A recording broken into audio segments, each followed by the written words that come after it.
Hey, this is Carlos Guzman for Musicians on the Record. And I'm very honored to be here. And come in and check out my story. I think you might have a good time with it. Here's David. Hi, welcome to Musicians on the Record, the show where we bring you the musician's story. I'm David Ward, and I am so grateful and blessed today to have on the show an amazing drummer and a guy who's made his career in the business, not only from playing, but a real behind-the-scenes kind of guy as a production and tour manager for some of the legends in music, Stevie Wonder, Diana Ross, and Barry Gibb, and many more. Plus, he's fighting crime from the Batcave, former officer of the law. Carlos Guzman is on the record today. Welcome, Carlos. Well, welcome. Thank you. I'm very blessed to be here with you and everybody out there and Musicians on the Record. I mean, it's a fantastic site, and I'm very, very honored to be a part of it. Well, thank you. Thank you for making the time and being here. I really appreciate it. I'd love to start with how we connected, actually, from an organization, an important one called the Sessions Panel. Right. And for folks who don't know about it, check out thesessionspanel.org. Tell me a little bit about your connection with them, please. It actually started with the very first project with Jules. I've been with Jules Follett since the very beginning with the Sticks and Skins book. I was the guy that she hired to go with her around the world, basically to help set the drums up for everybody that was in the book. You know, I mean, that's how she originally she met me when she shot Russ Miller. I was out in Los Angeles, and we were doing a video project, and thanks to Bobby Booz, and you know, he basically said, hey, go shoot these guys. She came, met me, met my story, started talking to me about my story, and she says, hey, I need somebody to go with me. They had just started the book, actually trying to, go around the world and do the book. Yeah. So, but I don't know how to set up a drum set. So can you go with me and we'll have a good time? And I said, sure. So I basically started from the very beginning with Sticks and Skins, became an advisory board member through that. And after the book was out, she didn't want to do another book. So this panel idea came up, and she said, since you do production, because everybody on the panel from the very beginning has a little niche that they do. And Don does his motivational speaking and global ambassador, and Paul Quinn does the entertainment part. There's always an artist. We got Liberty DeVito that always comes in and just. It's just Liberty, I mean, he's an amazing person. I mean, right. To begin with, yeah. We've had Russ Miller on there, who was on the original one that does commentary. He's just a tremendous speaking force. Wow. And then since I've been working for the past 20 years now with production, I do my little spiel on production. And we have Christine Ullman from Saturday Night Band. She does the roots of music. Which, the cool thing about being on this is no matter how many times we do a panel, I always learn something. Even knowing what they're going to say, there's always something that they say, especially on Christine's part, that, I say, oh, I got to go check that particular artist out. And thanks to YouTube, I start learning all about that particular artist, right. Right. There's a gem to be taken from every discussion, right. It sounds like, right? Absolutely. Yeah. No, and they're great guys. I mean, I'm very humbled and blessed to be among them. Right. Well, and you deserve your place among them, certainly. But this I want to get the name of the book right, because I've interviewed Jules. So Sticks and Skins book is amazing. I didn't realize that you were the guy who went with her. Oh, yeah. I owe a lot in this business for the past, I say, 8 years to Jules. Jules has opened up my world, and I can't say enough about her. She is the drummer's guardian angel. Right. I'm telling you. I mean, she really is. If it wasn't for Jules, a lot of us would not be where, I wouldn't be in front of you. I know that. It's just the way it is. She always looks out for the drummers and always gives the drummers some, Right. Right.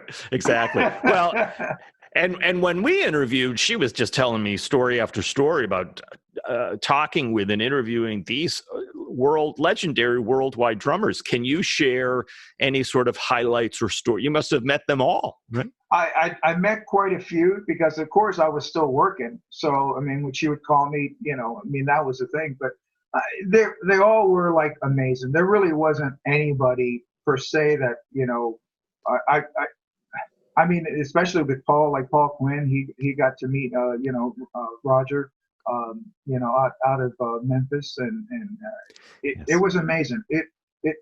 It's amazing the amount of talent that's still there, Right. and they're all very humble. And I've met so many of them from within the book. I mean, they've become my friends. Right. I mean, they really were. But I would really have to kind of think about what was an amazing part, because every time we go out with Jules, it's an amazing. It's like, Right. so and so, your drumming hero. Bernard Purdy is there. Right. So we're talking. So I'm talking to Bernard about his stuff. I talked to Don, Hal Blaine. Oh my God, we did a class of '80 show in New York at the Cut-In. That was amazing. She's done 3 separate galas for Hal Blaine, honoring Hal Blaine. Wow. And how I got to sit for like 2 days along with Richard Bravo, and all we really bonded, and having to be with Hal, after so many times of listening to him, I'm going, this is it. This is Hal Blaine. Right. And he becomes your friend. Right. I mean, that's amazing, is that so many drummers that I've worked for, they were like legends, and I grew up listening to them. Right. And here they are calling me on the phone, and we're like talking to each other every day. Industry people that you only read about in the magazines, and they're calling you on the phone. Right. It's stuff that you only dream about. Sure. And it's really amazing, and they're all humble. They all do so much for this business, and they've done a lot for me, let me tell you. Well, and Hal Blaine, just a very special guy, special man, special character. Did he tell you the story of with the Wrecking Crew back in the 60s or he had all these little sayings, right? There's a couple of pictures from the class of '80 that we go off to the side, and we basically just 3 or 4 of us. In fact, it was Paul Quinn, me, Richard Bravo, and Hal. And we basically spent the entire night just listening to Hal stories. I mean, that is something that will live in my mind forever, and every time, just any time that I'm with Hal, I'm able to get, at least 30 minutes just on one-on-one. And that's stuff that will always, live with me. And that's because of Jules, because I wouldn't have met Hal if it wasn't for Jules. We did another special for a special concert for Hal in Nashville. And there was like so many drummers there that, that got to see, the experience Hal. And, I think the experiences with Hal, the 3 concerts that we did with Hal were amazing. There was during the class of '80, especially, and toward the end of the show, Hal didn't want to be in the audience. So he sat next to me on the side of the stage. And my buddy, Richard Bravo, was playing percussion up on stage, and Liberty is playing drums. Okay. And Hal goes to me, he says, do you think it's okay if I go and play conga, on the last song? And I'm going, of course, get up there. Come on. So he gets up on stage. Richard looks to the left, and he sees Hal coming toward the congas, and he says, oh, well, I mean, like what normally somebody would do, the right thing to do. He would step back, go ahead, start playing. And Hal goes, no, you play with me. And there's a tremendous picture by Sharon that she was up on the 2nd floor of the cutting room. She looks down. Liberty was Richard's idol, drumming idol. He was like his buddy Rich. To me, he got to play with Liberty finally. And so he's playing the last song. He's looking to his right. There's Liberty, his idol. He's looking to his left. There's Hal Blaine playing congas with him, you know. So those are the kind of experiences that Jules affords us. Right. That if it wasn't for Jules, we never would have done that. We never would have been able to be, you know, with, you know, our drumming idols, and going afterwards and hanging with them. Right. You know, I mean, it's amazing. They become our friends. Right. You know, right. Yeah. It's a special thing. My favorite quote from Hal Blaine, and, you know, obviously very sad that he's passed, and just an amazing life, but if you smile, you stick around for a while. That was that just encompassed everything for me with Hal. No, so. Hal is one of the most amazing souls in this drumming community. Right. And I mean, we're all better because of him. Right. No question about it. So what are some of the things coming up for you regarding? Well, obviously, we're doing a show with Barry Gibb from the Bee Gees. Okay. Next Saturday. That's our first show. He's been actually working on other projects right now, so we haven't really done anything since Glastonbury of 2017. He took off the entire year of 2018 to work on basically projects. There's a book coming out, there's a documentary coming out, there's a movie coming out. So he's been working with that. So we all been working with different people, you know, which is fine. But this is the first show. It's for this tennis star, Chris Everett. And she has a foundation, a gala every year. And he's going to be the featured artist at this gala next Saturday at the Boca Raton Resort. Wow. And so we're all getting together. The family's getting back together. Yes. We got rehearsals starting Monday. So it's going to be a fun week next week, to say the least. That sounds great. I mean, you know, Barry Gibb, obviously of the Bee Gees, legendary band. You know, I want to talk about your story, but let's talk about Barry, because what you're doing, and I want to know more about this, is you're the production and tour manager. Right. It really depends. Yeah, it depends on the job itself. If it's going to be a huge, when we went out in 2014, 2015, I was a tour manager because it was a bigger crew, so there was a separate production manager per se. But you know, it's a very small. In this business, it's very small. I mean, as far as, you know, everything. And Barry's crew is really only 3 people basically. There's a monitor engineer that's been with him forever, John Merchant, that lives out of Nashville. You know, Dick Ashby, who is his personal manager that lives here, and me. And then if something's coming up, we all kind of like start to get together. I've learned a lot from Dick, and because I've been with him since 2009 as anything, basically a drum tech, percussion tech, tour manager, production manager. And when we went to Glastonbury, it was just a one-off. Even though we had worked on it for a long time, it was just that one gig. We went to Glastonbury and came back. So I really wasn't a tour manager. So I did all the production work.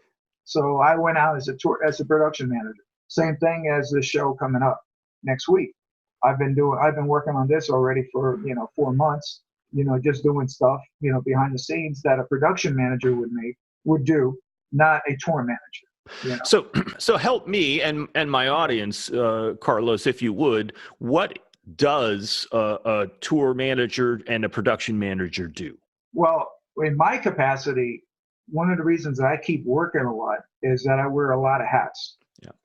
Okay. So, and with Barry, I'm the drum and percussion tech. I'm the tour manager. I'm the production manager. And so I basically, because I've had great teachers in every one of those fields, I kind of combined them all, and I made the job different, you know. So I don't. It's not that I'm trying to get it's not like I'm trying to not have people work. Okay, it's just the business itself. Touring now is not 180 people on a crew. Plus the band and, you know, 7 buses and stuff. Right. There is them. You know, you have the Bon Jovis and Keith Urbans and you know, people like that will tour forever. Yeah. But the working people, you know, if you can really work a lot, if you learned a lot of all those different, you know, job aspects, and that's what I did. Even as a drum and percussion guy, I was there in the morning watching how they set up everything. And, with Hank Williams Jr., I stayed at the tour manager's house, and I learned how, during that week before the show, I learned everything that he was doing. He would give me little jobs, to do. And little by little, I started to learn how any kind of job really got put together, all the behind the scenes stuff. And so I just made, I'll take it just like anything else when you're cooking. I'll take a little bit of this, take a little bit of this, you put it together, Yeah. and that's how basically it started. Where it really caught fire for me is when I went out with Max Weinberg's big band. And that one was 2 years almost with Max. And the first year was an entire big band, 16-piece big band. Another friend of mine that went out, and Max and me. That was it. But just the three of you. Yeah, that's it. Wow. So I had to do everything. Yeah. I did everything. And that's where I really learned how to be a production manager and tour manager, because of all the things that started at the very beginning. I went from Hank Williams Jr. as a stage manager to a production manager with Max, with 18, 20 people, that I was responsible for. Wow. So you learn real quick what's the priority. Yeah. Right. And once you learn the priority, it makes your job so much easier. But you had to do that. Sure. And I thank Max for that, because if it, Max really was, and Harry McCarthy, who really was a drum tech for Max when he was with Bruce, and now he's with Keith Urban. Harry was, a big part of my career with Max and getting to the next level. If it wasn't for Harry, you always got to have good recommendations. Right. Absolutely. That's how it really gets, for that. Yeah. Good recommendations, the networking, that's all part of it, right? Yeah. And then when they open the door, you got to deliver. Right. That's all there's to it. Now, you got to imagine, Max has been with Bruce for 35, 40 years. He has a certain way that he travels. He's used to the best of the best. And that's what I tried to give him. The same level of expertise, even if he was, with Bruce, that I gave it to him when he was with Max. And that was so helpful with Max, because I had a friend of mine come out, and once the band started, I was able to leave the stage. I had complete trust into Danny, who was my guy on stage. He would take care of the performance. Meanwhile, I was backstage making the phone calls to the next job, getting the things ready for the end, everything that went on. And I never really saw any of the shows except the first number and the last two numbers. That was it. The rest of the time, because I had to go collect money, I was collecting money. I was, there was a lot of, behind the scenes stuff that you got to keep going. That's all there's to it. There's travel and stuff. You got to make sure that everything's ready to go. Because, as I tell people in the sessions panel, everybody says, oh man, if I was in charge, I would do things so much different. Things would be so much different. Well, when you're that guy and you're in charge and something messes up, you got nobody to blame but yourself. And you learn that real quick. So there can't be no mistakes. That's all. It's got to be 100% perfect every time, every day. And from the time I leave from my house to the time I come back at the end of a run, I'm like on call 24/7. It's stressful, but you can't blame anybody. Right. That's all there's to it. You can't. Yeah. You have to be the best. That's all there's to it. They expect that. So, and obviously you talk about some of this stuff with the sessions panel, because I was trying to get an idea of like, what are the actual duties of a production and tour manager? And, you'll have to bear with me, because my model is like Peter Grant or Richard Cole, the manager and tour manager of Zeppelin. So, and watching the song remains the same, and Peter Grant fighting these places to give them their money for the night. So, what are some of the duties and the challenges for you around this? It really depends on where we're going to go. Let's say for Glastonbury, I had to look for a place for rehearsals. So I had to start going on the internet and looking for a rehearsal place. I had to go ahead and get all the gear ready, because we weren't going to take over any gear. I had to get work permits ready. I had to get hotel rooms. I had to start looking for hotel rooms. Once the flights were booked, I had to give everybody the flights, make sure that all the visas were done. With the Glastonbury, with every, because at the time we went over was in June of 17. That's when all those terrorist attacks were going down in England. So every time there was any type of an attack, the next morning I would get a slew of emails. We need this more information. We need more information. Wow. To the point of, after the third attack, they sent me an email. They needed to know the tag number of the truck where the gear was going to be on. Wow. And the name of the driver. Now we're still 4 months out. Right. Okay. Right. But that's how detailed you have to call the company and says, I need this, and they have to supply it to you so you can give it back to the promoter. It's very detailed work. But because of my job, my previous job with the police department, it's the same thing. Wow. Everything that I learned as a policeman, I just apply it as a tour manager or production manager.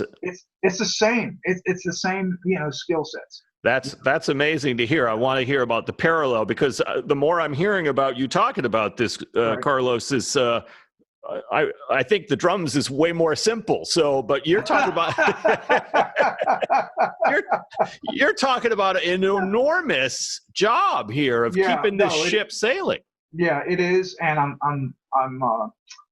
I'm blessed to be able to, like I said, I've had great teachers, absolutely great teachers. And that's what it really comes back down to, it is just watching how the best do their job and copying it. You go, oh, that's it? Okay, I can do that. That's no big deal. And, and then you learn, and of course, you're going to make mistakes like anything else. You just try not to make them again. That's all. And that's how you survive in this business. It's just detailed work. Everything is just detailed work, and you've got to know how you can separate yourself from anything so to make sure that there's mistakes, because that's what they're paying you. They're paying you quite well, here's another example. Working with Diana Ross. Yeah. I did 6 years with her. The first day that I was, and I was a stage manager and drum and percussion tech with her. Okay. The first day that she came out, she's very detailed oriented. She is not, as I say, a diva. No, I'm going to put this out right now. She's not a diva. She's one of the most sweetest persons I've ever had to be around. She's incredible. Okay.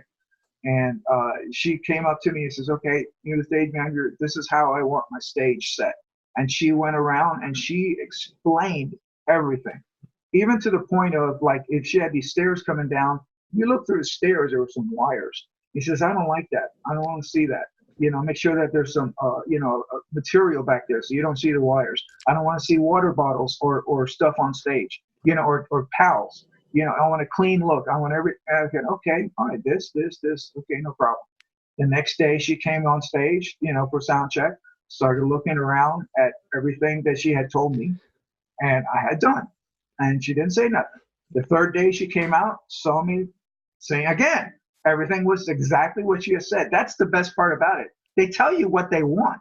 Right. So, so I gave it to her, Right. Right. And by the fourth day, she would come on and she went start checking something else. She never, ever had to tell me about something that she had told me to do that it wasn't done, Right. And it was amazing. And I got to really, I had to open the shows with her because she would be behind curtains and it was just me and her. Wow. And very one-on-one type of situations. And, she depended on me for the count to open a curtain at a certain time, Amazing. Yeah. And so, so things like that were amazing. But, people say that she was a diva. She is not a diva. She just wants things done a certain way. Right. That's all there's to it. Right. And that's actually sounds more helpful when there's that clear communication. It's more the problem when they don't tell you what they want, but expect you to figure it out. Right. And that's like with Hank Williams Jr. That one was completely opposite. I had to learn that one by osmosis, period. But I had everybody on the crew and I'd been with him for a while. So they taught me what he wanted, because he basically just gets to the venue, goes on stage and leaves. That's it, But, again, you're working with an icon, Hank Williams Jr. I mean, it was incredible, and again, I did 6 years with him. I recently just did a date with him 2 weeks ago at the new Seminole Hard Rock that opened down here. Awesome. And he came in, did a show, and we had a great time, together. It's amazing. Yeah. It's amazing. Yeah. So let's talk a little bit more. Let's do a bit of a deep dive, because I want to hear your story. I mean, you're working with some of the biggest artists in music, with Hank Williams, Diana Ross, Max Weinberg, Stevie Wonder, but everybody's got an origin story. When did you fall in love with music and the drums? In junior high school. We had a tremendous musical education program down in Dade County, Florida, where I went, and I was immersed in bands from 8th grade. In fact, in 8th grade, we had a dedicated 1-hour drum class in 8th grade. We're talking 1971. No, wait, 67. 1967. We had in the public school system, that you had a drum class as part of the curriculum because of the band director. Wow. So that was teaching you already. So by the time you left junior high school and you got to high school, it was amazing. You already had the tools to become a really proficient player. And in high school, I was in the marching band. I was in the orchestra. I was in the the stage band, the jazz band. There was all the productions that they would, the Broadway productions that they would do, that they would get the people from the band, and we'd do that. We had, football games every week. I mean, at my senior year, I was 4 periods out of the 6 in the band room playing. Wow, that's a pretty good schedule right there, right?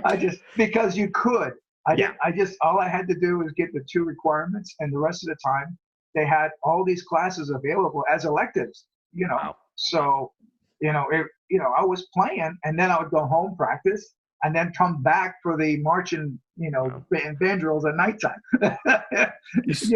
Yeah. So you were doing a lot of drumming.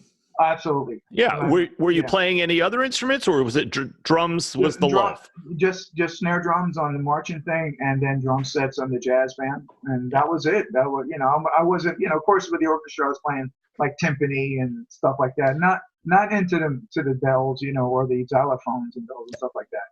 But still, I was getting a curriculum even in the orchestra, And in fact, part of the orchestra, I was a guest conductor every once in a while. They'd let me conduct the orchestra. So I got to conduct the orchestra, and our orchestra director, he basically put together every year a Pops concert, just like the Pops concert from Boston.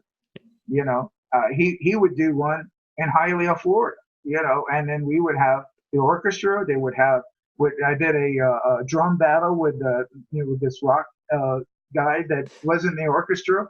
And there was a huge drum battle between the two of us, because I was the jazz guy and he was the rocker, So we put together a band, and we had a drum battle during the Pops concert, I mean, very innovative stuff, because you're talking 1970s, right? None of that stuff was happening at all, and I was blessed to be part of that. I mean, that was my education, right? And that was normal. Yeah. Which now it's very, very difficult to have that, the electives and stuff like that. Everything's after school or before school, once a week, and that's why things are a little bit different. And, it's just a bigger, school system. The kids are spread out. Back then, everybody was together, my graduating class was 1,000. Wow. That's a big class. That's a big class. Now they're like a couple hundred. Right. Exactly. Yeah. And I think I would have liked school a lot more if I could have played drums all day too. That would have been, it was great. I mean, that's all we talked about was, music, and, we were so much into Blood, Sweat and Tears in Chicago and Chase and all those bands from that era. I mean, that's what we wanted to be. We wanted to be in those kind of bands. Even our our duty bands, or when we would play like at home and stuff like that. That would be, we'd try to put together like a Chicago type of band, and that was a cool thing because I was a huge fan of Danny Seraphin. Yeah. I got to meet Danny during one of the sessions, and we spent 2 days instantly just bonding over, being with him. And every time we see each other, it's this big, huge hug, and just saw him that, excuse me, recently in Vegas. And, that was amazing. Danny is a very, very dear friend. Yeah, such a great drummer as well. Right. It's an amazing drummer. So Danny was one of the main influences for you. Who else were you listening to that was starting to shape your ears? Buddy Rich. Yeah. Buddy Rich. Yeah. I distinctly remember that when I bought the first Buddy Rich Swingin' New Big Band album, and I put it on in my record player in my home, and that started that first tune, and I was like, oh my God, what is this, and I was hooked. And then I heard West Side Story. I'm like, okay, it's all over now, so. So you start trying to play, along, and but still, that's how you become a better player, is by trying to imitate your heroes. Yes. And that's, of course, we're playing. It was amazing. But Buddy was always a huge, huge influence. Retrospect, really, Buddy. Bobby Colomby from Blood, Sweat, and Tears.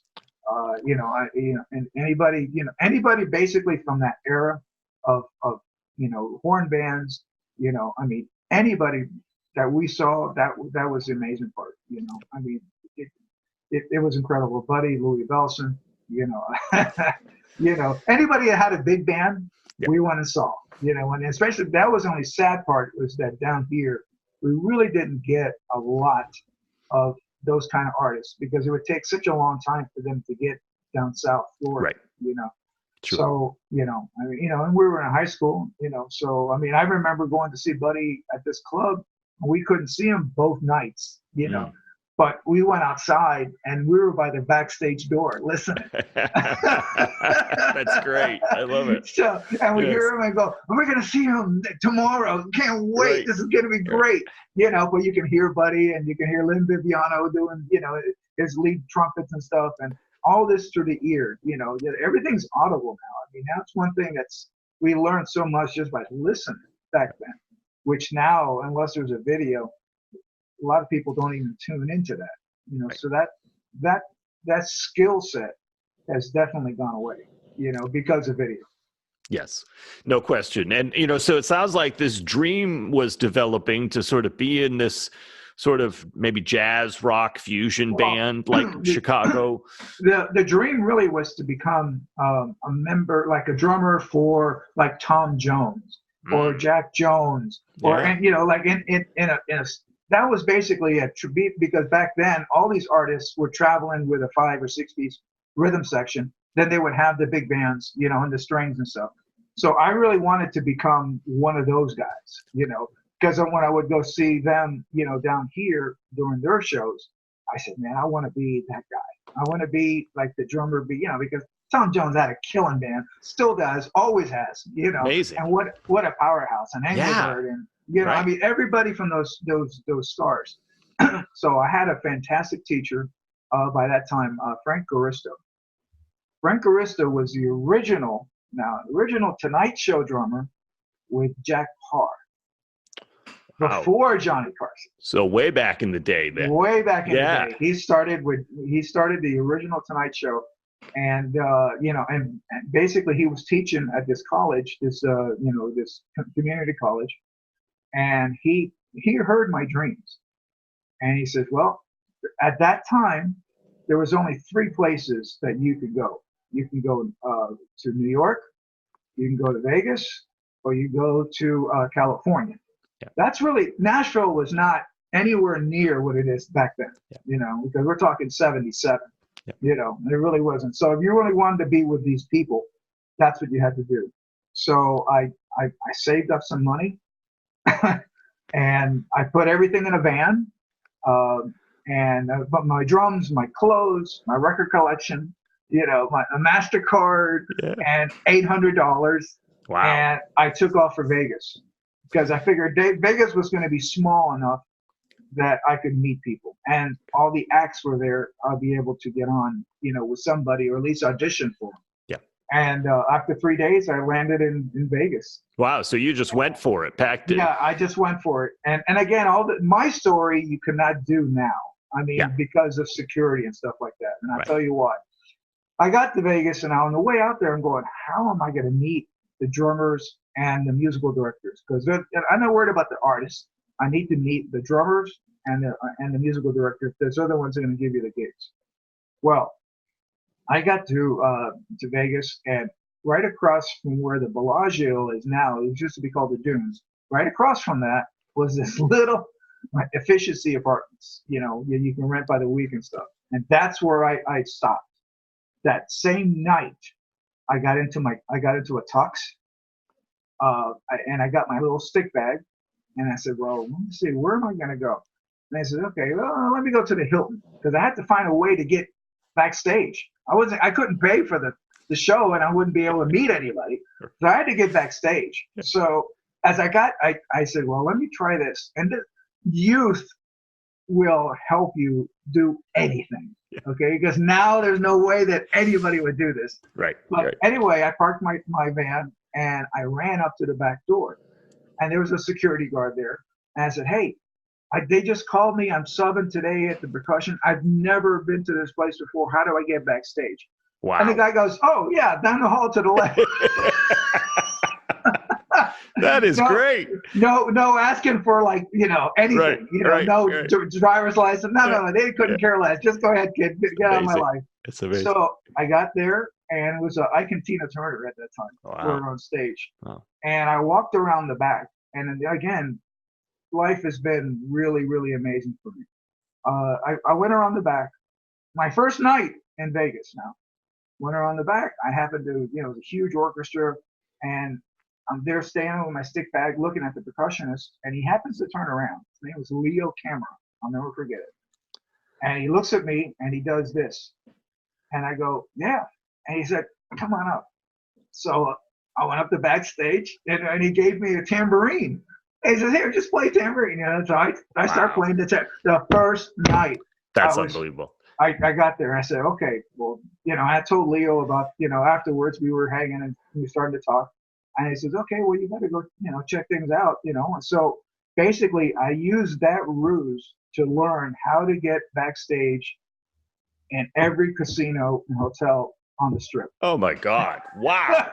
And by the second week, the security guards never stopped me. They saw me coming in. They go, oh, he's a member of the band. Go ahead. That's unbelievable. And so, all those chairs back then, and I had the way I worked it out was, I said, I wanted to get the experience. I wanted to see how these people really play, see if I can really cut it. The percussionists, I became friends with all of them. And the percussion chair for all those acts were huge. There's no way that one guy could cover the timpanis and percussion and this and, the bells and chimes and all that. So I said, listen, I'll do the Latin percussion and tambourines and stuff. You do your stuff. We'll just do the show. And I started doing the shows. I just started working the shows for free, but it was experience. Right. And it was great. And doing that was one of the ways I went there one night to do one of the shows. And the percussionist says, hey, the drummer for the Letterman just got here. He says, I'm leaving. Go to the Riviera where they're at and see if you can score an audition. And I said, okay, cool. So I went there, saw the show from the side. Of course, I could walk in the back because I was in a tux. Well, you've already opened for Tina Turner, for God's sakes. You got that on your resume, right? So I went, and I'm sitting on the side, and I met the leader, Tony Butala, and he said, hey, listen, I'm a drummer. I hear that you're going to be, losing your drummer, or he's going to be leaving. And so I like to audition. And by then I was like 3.5 months in, and I said, and I was hungry. Yeah, obviously, right? When you're hungry and you're biting at the beat, Yeah. You're gonna score that audition. You're gonna kill it. Right. And you're bold at this point. Yeah. So I did. The next day, I went there, and I mean, I grew up with that music. How can you mess it up? So I went there, and they played all their tunes, and the organ player, Tom Margarisha, looked at me, and he told me afterwards, after I was already on the gig, he says, we knew from the very first note that you were the guy, that you were going to get. And that was November, and I went back home, and I was on the road with them for 2 years, in 10 months out of the year, and then we had a month off in the middle and at the end, and on a bus, traveling all around the country. And their very first job with them was in Hong Kong. Wow. We did 6 weeks first in January of that first year of overseas, going to Japan and recording a live album with the New Japan Philharmonic. And I mean, it was like my dream came true, because I wanted to become a drummer for a name act that wasn't a traveling band, because we would have a 5-piece band, and on the bus, traveling the world, looking at the United States, through a bus. And we're young, who cares? I mean, it's just, it was amazing. It still is amazing. It was part of my foundation, really, of how I came to be. Right. That's a lot of courage right there. And so for the kids and the people listening at home, or watching or listening on the podcast, this is certainly to be bold in your beginning career, but this is not something you would recommend for folks to do. And they couldn't, you said now, right? Well, you couldn't do it now because of what happened after 9/11 and stuff, with security being as it is. Yeah. But okay, so then you try to figure out a different way. That's all there's to it. You wait till the show is over. You get to know who this is there. I mean, it really depends on what you want to do at this point, or how you can get on with a gig. If you really want to get on with a gig, and you're prepared to get on with a gig, then you'll find a way to get on that gig. There's no ifs, ands about it. I mean, and if you take no for an answer, you're not meant for this business. Because no, that really sets you apart from, if you can really work in this business, because there's a lot of no's in this business. Right. And you got to persevere and keep going all the way through. And if you can keep going after somebody says, no, you're no good, or you didn't make it and stuff like that, and you still keep doing it, then you're meant to do this in this business. If you get discouraged, and you say, no, I guess I'm no good, then you're not supposed to be in this business. Right. Because it's very few, people were as lucky as I was, because I was lucky. That's all there's to it. Right. And there has to be, well, you were also very self-determined, it sounds like, and you had a dream, but thankfully luck does play a part in all of this, right? Absolutely. Absolutely. Yeah, because like I said, it wouldn't happen now. I caught Vegas at the very end of that era, where, like, if you saw the original Ocean's 11, mm-hmm. or Ocean's 12, or Ocean's 8, or whatever it was, the very, very beginning one, that scene in the very beginning when it has all the hotels and everything, that's the kind of Vegas that I was starting to come into. That was it. That was Vegas, not what it is now. Because I just recently was there, and it's totally different, to say the least. Right, yeah. But and I also got to tell you, when I was in Vegas, I mean, I wasn't making a lot of money. I was working during the day at a Dr. X vet center. Doing what? Cleaning cages. Yep. Because I was a security guard. I mean, I had to do anything just so I can make the rent. Right. But it was amazing. I mean, I was able to do everything at nighttime and still, do what I had to do. But there was some I would have like a bag of pretzels and a soft drink. That was my dinner. So like I said, by the time 4 months rolled around, there was nobody that was going to stand in my way of getting the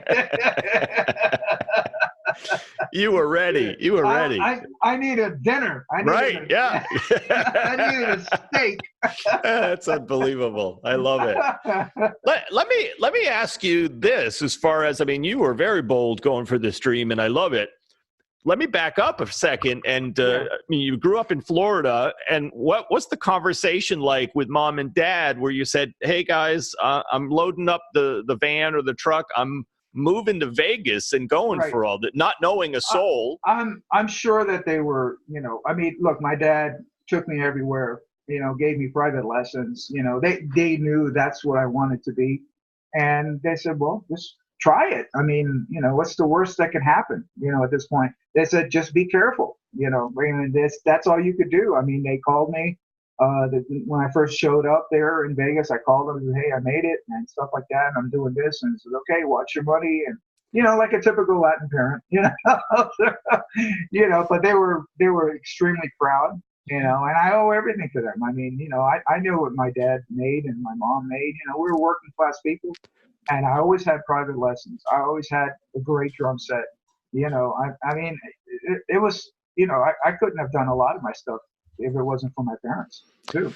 That's wonderful. And that obviously made a huge difference with all of their support, right? Right. Absolutely. Yeah. Absolutely. Yeah. No question. Even now, there's a couple times, that like, that I've had to do something and it's really stressful. And I go, just look up and go, okay, you put me here. I guess I could do this, and it gives you that little extra push. And once that happens, nothing can go wrong because, you got them looking over you, There's a lot of people looking over me now.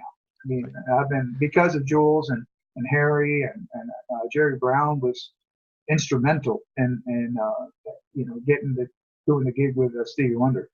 That's, if it wasn't for Jerry, I wouldn't be here as well. Jerry was, a huge part of opening the door for me. So, you've achieved quite a few dreams, it sounds like, in the music business.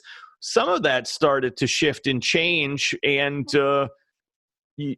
at some point you said, okay, this is great, but I also need to maybe pay the bills differently. Or when did you become a police officer?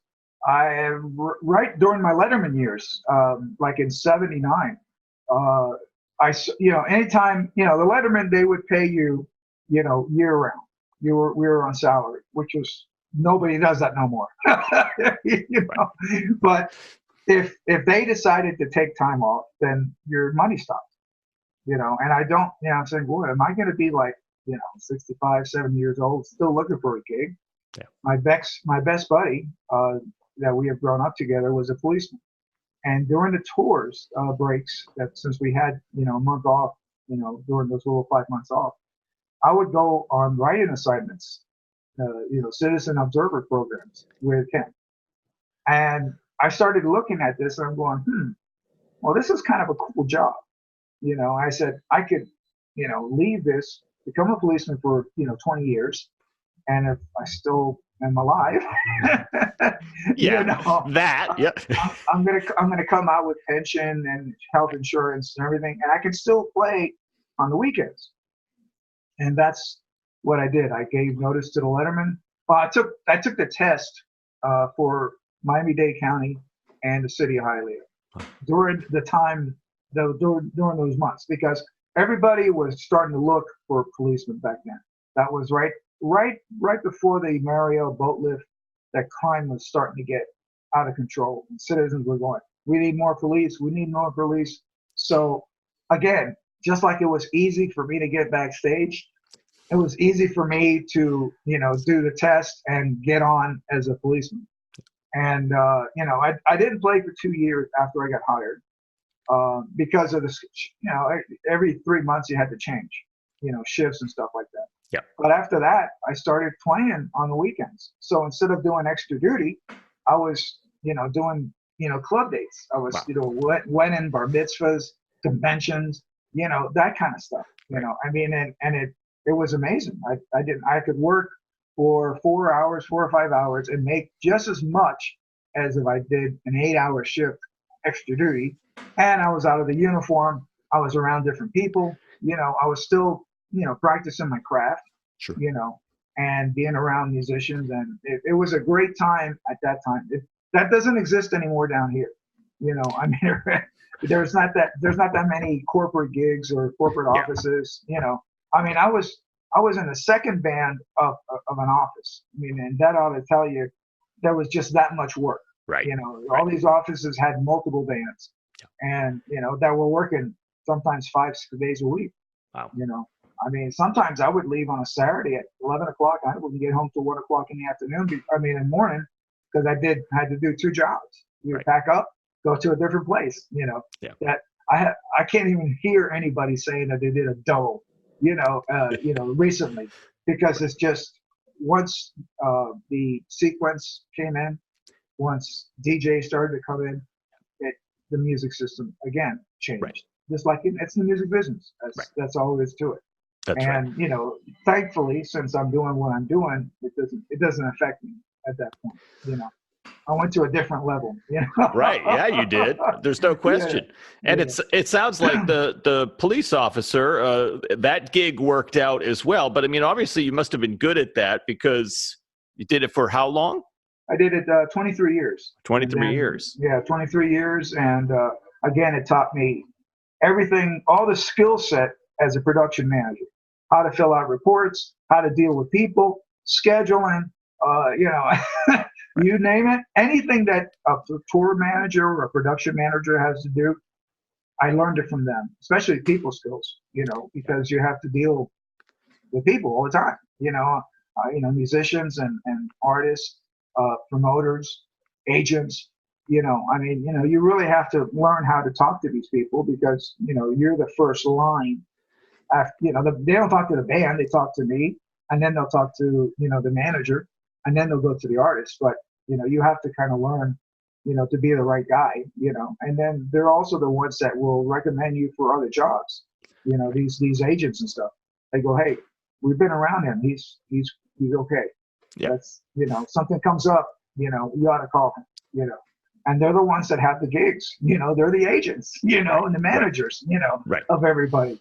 So one hand washes the other. That's right. That's right. So, so it's not always that, you know, taking a side gig is a way out of music. It can really help serve you in the music business as well. Everything that I've done, I've been blessed that there's something that I did that something benefited out of that thing. I was a security guard for a time for John Cicada when John Cicada became John Cicada. Yeah. You know, I mean, he was the very first crossover star, and he would take me, you know, in certain jobs that were high profile. I would go with him as his bodyguard, you know, and I started to meet all these people that he was involved with. You know, Juan Carlos Sanchez, who now is the manager for Enrique Iglesias, and you know, and then he was just John's accountant, you know, and he was so important to me as a manager because I started at that time. I was trying to really work with Jerry Brown as his liaison manager. I was putting together press kits, you know, for Jerry and stuff like that, which again, it was very easy to do. You know, it's just something that I saw other people do. So, but he was Juan Carlos.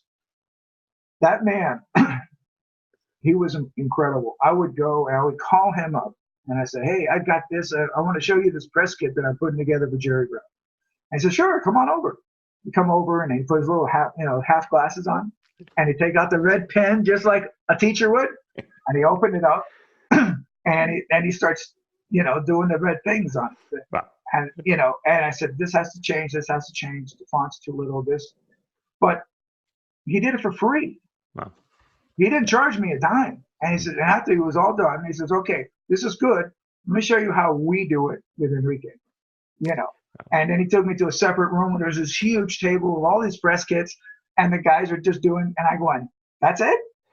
That's all you got to do? He says, yeah. So at home, I would get my dining room table, and I would have everything, and I copied everything that I saw. That was it. When by that time we were still doing fax releases, you know, I would do a press release and I would send him a fax, and he would call me up. He says, "Great release. The font's too little. Raise up the font." Stuff like that. That, you know, you never know how it's going to be perceived on the other side once you send it off. You know. So I mean, yeah, Juan Carlos is still to this day reminds, you know, he's still a huge influence on me. You know, and he's a powerhouse too. I mean, he really he's Enrique's on top of the world now. Right. And it's great to have amazing teachers and mentors, right? Right. Absolutely. Yeah, and you're clearly very talented at a lot of different things, not just drumming, but a lot of helping folks behind the scenes. Right. Let me ask you, as we end, Carlos, for just like you tell folks in the sessions panel, and folks can go to the sessionspanel.org for more information. But for someone, what advice would you give for someone who would like to get to where you are in the music business? Okay, well, it's funny you say that. Because of it, again, going back to Jules, I was able to meet a drum tech hero of mine, Harry McCarthy, who was Max's tech for the Bruce Springsteen stuff. And he has a tremendous facility in Nashville, Drum Paradise. There's a rental place. So we were in Nashville, and I drove over to meet him. I said, I want to come over and meet you finally, because I've read about Harry forever. And I had lunch with him and sat down. I said, Harry, I want to be you. And Harry was the guy. I mean, he went out with Jeff Porcaro. He was out with Toto. He was out with Gad. He was out with Vinny. He was out with Rick Marotta. I mean, anybody huge, he was the guy that they would call. And I said, I want to be you. And he just kind of said, Carlos, listen, I've been hearing a lot about you. You're doing great work. Again, small world, right. People listen. And it says, you just keep doing what you do. And one day the phone's going to ring and Steve's going to be on the other line. So that's how you get the gig with these types of stars. All right, fast forward to December of 99. Yeah, around December of 99, something like that. No, I'm sorry, 2009. December of 2009. I'm at home on this, right before Christmas, watching Seinfeld. All right. The Festivus episode, right? Yeah, there you go. Watching Seinfeld. Not really hanging, just kind of waiting, for Christmas because it's the holiday season. Right. Phone rings. And I pick it up. Carlos? I said, yeah. Hey, this is Max Weinberg. Can you work with me? And I look at the phone. I went, are you kidding me? I said, this is just like what Harry said, and sure enough, that's exactly how I got the gig with Max, through a recommendation of Harry. Harry couldn't do the gig. He says, you're going down to South Florida. I got the perfect guy for you. And if it wasn't for Harry, I would have never have done the Max Weinberg gig at all. And I've been with Max, and I might be doing something with him at the end of the year too. I still stay in contact with him. I've been around him, and just a tremendous force in this business. I mean, his stories are incredible. And again, many times I'm able to, like when we were out in Los Angeles, we just had a one-on-one in Beverly Hills in a little cafe outside, and we just talked and talked and talked. Where can you get that? Where can you get that kind of of talks and he's incredible. I mean, I can't say nothing about Max. I mean, Max really helped me out with a lot of things, especially in this business, because to do that type of work, you really had to step up to the plate. And I got to give it to Harry, Yeah. So I would say to anybody out there that wants to do what I want to do, basically follow your dreams first. If you want to become a musician and an artist and stuff, do that. Don't go and be a drum tech and then think that you're going to go back up on stage, because most people will kind of recognize you already as, oh, he's just a drum tech, And that's one thing that Juan Carlos Sanchez from Enrique's people caught.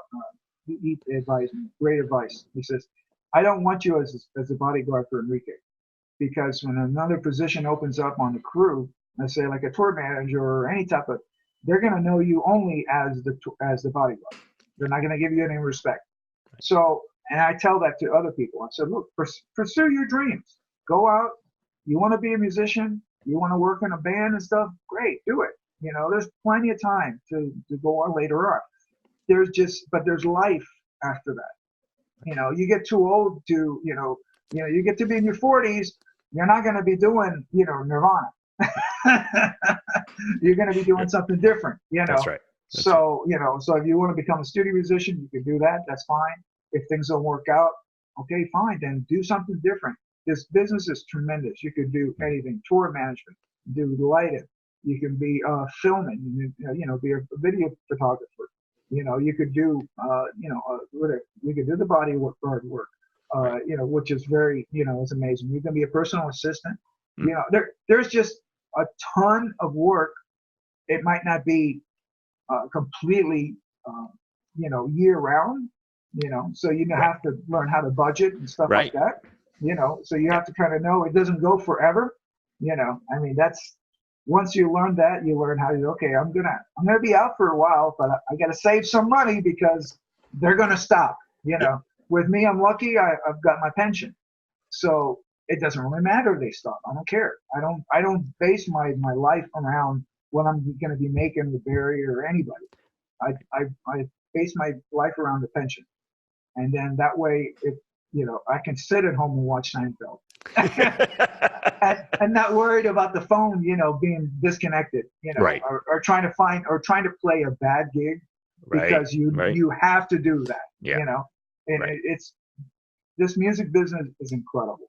I mean, it's really one of the most amazing things. There's going to be highs, there's going to be lows, amazing, opportunities, lifetime opportunities that will live, with you forever, and hopefully you'll be able to meet your drum heroes, and they'll be calling you just like Harry calls me all the time. And I tell him a lot of times, I said, I can't believe you call. I got Harry McCarthy calling me, just saying hello and what are you doing and stuff. I mean, it's just that never was in my wheelhouse at all. True. I only wanted to work, with these major stars, and never thought that they'd become my friends. It's really amazing. And I'm inspired just hearing your story, Carlos, and just the diversity in which you have served, serving the song, not only as a player and a drummer, but serving the artists in the music business. It's really inspirational. So congratulations on all your success. It's amazing. Again, I've just been blessed. People have opened doors for me. That's all there's to it. I mean, I've been there, and they opened doors, between Lee Levin and Richard Bravo, Russ Miller, Jerry Brown, Max Weinberg, Harry McCarthy, all those people. If it wasn't for them, I would not be talking to you. I know I wouldn't, because they opened doors for me, Sure. And, especially within this industry, because now I've been involved with them in this industry for over 30 years. So people know me, and now, thanks to them, it's a little bit different, it's, people, you don't have to look for dinner dates at NAMM. They tell you, hey, we're going to have dinner at so-and-so, That's right. And Jules, again, the guardian angel of every drummer in this world. Right. I mean, she, if it wasn't for Jules, I wouldn't be here with you. Right. It's an amazing artist. And you've certainly done your part too. You've showed up and you've done good work, networked, been kind to other people, So instead of the airing of grievances in Festivus this year, it's the airing of gratitudes. And I'm very grateful for you, Carlos. I'm grateful for you. I'm grateful for what you do. Look, we're a Friday night. Instead of us going out, with our family, we're here talking shop, Right, exactly. But that's what you got to do. That's right. I mean, that's all there's to it. I mean, that's the business. There's going to be good nights and bad nights, and this has been a tremendous night. It's nice going back and reliving your history, because for people that have never really heard it before, you go, oh my God, that's a little bit different, And and all your podcasts are incredible. Well, thanks. Your podcast, you're really doing a service, to us. By doing this, and your facility in the back is like, wow, I got to come there. Well, I'm very lucky with my drum set, and I've got my dog Bob over here. So, but my person who's opened the door is Dom, right? Dom Famularo. Right. So Absolutely. I wouldn't be here without him and folks like you. So and I get inspired by Dom like crazy, because watching him just speak, Right. you get inspired all the time, and I learned, being behind the scenes, I see how he does it. I go, oh, that's how, okay. And I start to mess around with that. I start to do it. And, and when I first started, I was not a great public speaker because I didn't have my routine down. Sure. But just because I didn't do it, I wasn't good at it. That means I just kept practicing it. Every time they asked me to do something, I would criticize myself afterwards. I'm going, okay, I got to change that. I got to do something different. And, I'm so much into video now. Now, as part of the video of the session presentations, when I was out with Barry, the production filming crew, they were trying to do a behind the scenes DVD extra, for the tour. Okay. At the end of the tour, I basically, the production manager sent me raw files. So I went ahead and we were doing all these particular sessions. I said, well, a lot of people don't know what goes on, before the show starts. So I'm going to do a behind the scenes of a tour. Great idea. And I, since I love to archive and stuff like that, and I love video, I learned how to, trim and cut and put together. I spent about 3 days putting together this presentation of when you first walk in all the way to the end of the show. And it's about 3 minutes, and it works really, really well, and kind of shows everybody, this is how a big concert comes together. And you see people walking in, you see the lights being hung, you see, you see the drum checks, you see just a little bit of snapshots of everything, what goes on behind the curtains, the video wall, the video screens, and it's amazing. People how they hang it, and like one guy that we basically, the place that we did it at, the next day we were going to the Hollywood Bowl, and the day before that they had already gone there and took measurements. So they already had the measurements. So the place that we were at, they hung it like we did at the Hollywood Bowl. Wow. So when we got to the Hollywood Bowl, they had all their points ready and stuff like that. So everything went out the way it's supposed to.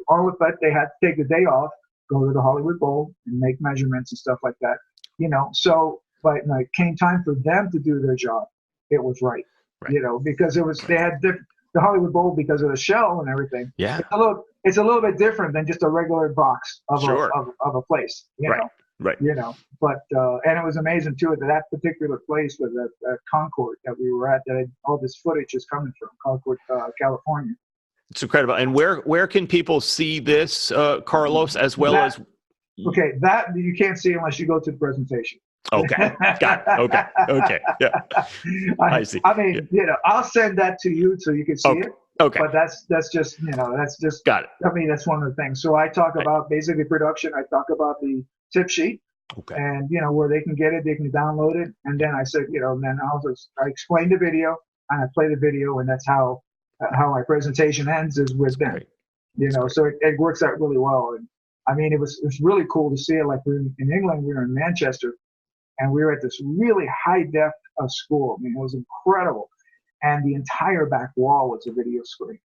And when they put that up there, I went, oh my God, because it's professionally shot, so it's like all the images and everything are incredible, very high, it's high def. It's all, it was done really, really well. So it was really neat to see your work at big. Right. Big and in high def, right? Yeah, in high def, it was like you being there, And that particular place, Concord, California amphitheater, wow. I played there as a drummer for the Letterman. Did you? Wow. So, and in fact, in '79, and we went there in 2015 or so. Amazing. And I was walking on the same stage that I played on, which was it was a little, it was nice for me because I'm going, look where I came from. I was here as a drummer. Right. And I came back, 25 years, 30 years later as a tour manager for Very Good. And one of the things that we used to say on the Letterman was that after the first song or the first medley, Tony Butella would say, we'd like to, we call ourselves the Letterman, the Bee Gees of the 60s. All right. So, and look at me, I'm actually 30 years down working with an actual Bee Gee. Right. You know, and you couldn't even think about that. You know, like I would be fortunate enough to actually work with somebody with that caliber. That's full circle right there, right? That's that, and the best. I mean, everybody. Right. I mean, that guy, forget it. He is the best of the best. I mean, unbelievable. What you want to talk about a heart? You want to sure get to know Barry good. That man is, you know, that's why everybody stays with him. I mean, we haven't worked with him since 2017. To a man, everybody is going to be there next week because you know, I mean, it's just the guy is amazing. Right. Yeah. The guy is amazing. And these are folks you want to work with, right? Right. And what and what a history, you know. Right. You talk to him and you hear the songs and you hear the songs live. Yeah. Now, songs live sound a lot different than from the record. Yeah. And I noticed that from when I first started working with him. You know, it was like, okay, because I got to admit, I wasn't a huge Bee Gee fan, you know, at all. But I mean, I respected them, but I didn't really go crazy for them. And I started working with them after the other three brothers had died. So, you know, I mean, I never met the other three brothers, but when I heard their music live and I saw how he rehearses, and he's a little stickler for tempo. I mean, when he rehearses a tune, if it's too fast, let's bring it down 1 BPM, and he knows exactly how it's supposed to feel, you know. I mean, and then you think that it's too slow, and then when you hear it live with the people, you go, oh, all right, that's it. That's why it is the way it is. That's why it sounds the way it does, you know. Right. And he's incredible. He's incredible. I mean, as a songwriter, he's the second most prolific songwriter under Paul McCartney. Right. I mean, some of these are legendary songs, legendary career. Incredible, you know, and one of the most humble artists I've ever met in my life. I mean, he really is, you know, I mean, completely humble. You know, everybody in that whole camp is like one big family. It's really amazing. It's incredible stuff. You are living the dream, Carlos. I'm so grateful to have talked with you. I really appreciate. Thank you so much, Carlos Guzman, for being on the record today. Thank you very much. Thank you for having me.